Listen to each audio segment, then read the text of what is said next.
Two farmers, Thomas and David, lived side by side. They had inherited their lands from their fathers and worked tirelessly to cultivate their crops. Despite their proximity, their approaches to farming and life were vastly different. Thomas, with a heart overflowing with kindness, shared his bounty.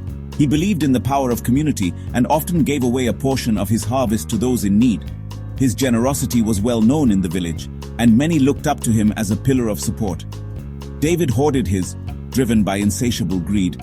He was always wary of others and kept a close watch on his fields, ensuring that not a single grain was taken without his permission. His barn was filled to the brim, but his heart remained empty. One particularly harsh winter, Thomas offered David a portion of his harvest. The cold had been unforgiving, and many crops had failed. Thomas, seeing his neighbor's plight, extended a hand of friendship and support, hoping to bridge the gap between them. "A neighbor in need is a friend indeed," he'd say. Thomas believed that in times of hardship, it was essential to come together and support one another. His words were a testament to his unwavering belief in the strength of community.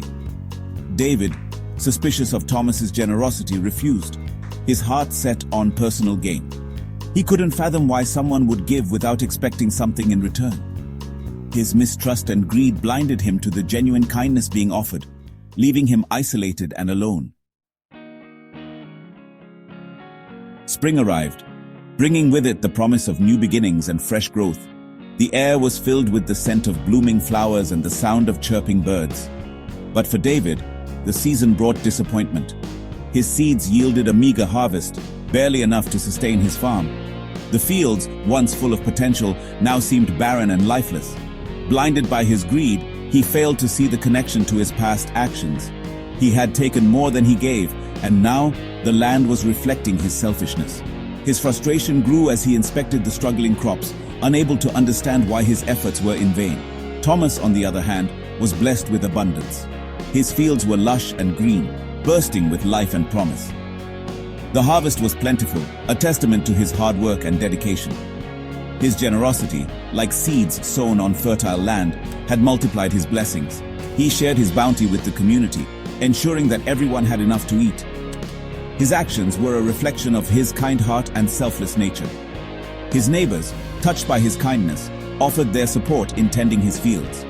Together, they worked hand in hand, creating a thriving and prosperous farm. The sense of community and cooperation was palpable, and it was clear that Thomas's generosity had sown the seeds of a bountiful future for all. Word of Thomas's generosity reached the ears of the king. Deeply impressed, he bestowed upon Thomas a vast piece of land. "Use it to feed our people," the king declared, recognizing a kindred spirit. Thomas, humbled and grateful, continued to share his fortune. His heart remained open, a beacon of hope in the kingdom. Section 4. The price of selfishness. Meanwhile, David struggled. His crops continued to fail, his wealth dwindling. Bitterness consumed him as he watched Thomas prosper. He had mistaken selfishness for wisdom, failing to realize that true wealth is measured by the lives we touch, not the riches we hoard. Section 5. True wealth lies in giving. The tale of Thomas and David serves as a powerful reminder. Thomas, a wealthy businessman, always believed that accumulating more would bring him happiness. He worked tirelessly, amassing a fortune, but felt an emptiness inside. David, on the other hand, lived a modest life. He found joy in simple acts of kindness, always ready to lend a helping hand to those in need. One day, Thomas observed David giving away his lunch to a hungry child. Intrigued, Thomas asked David why he gave so freely. David smiled and said, "What we give out into the world, we receive back tenfold. It's not about the material wealth, but the wealth of the heart." Generosity and gratitude are the seeds of true wealth. When we plant these seeds, we nurture a garden of abundance that flourishes in ways we can't even imagine. It's in the act of giving that we truly receive. When we live with open hearts, sharing our blessings, we create a ripple effect of abundance, enriching not just our lives but the lives of those around us. This interconnectedness binds us together, fostering a community where everyone thrives. Remember, the universe always rewards a generous heart.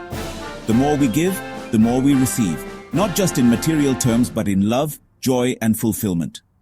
True wealth lies not in what we have, but in what we give.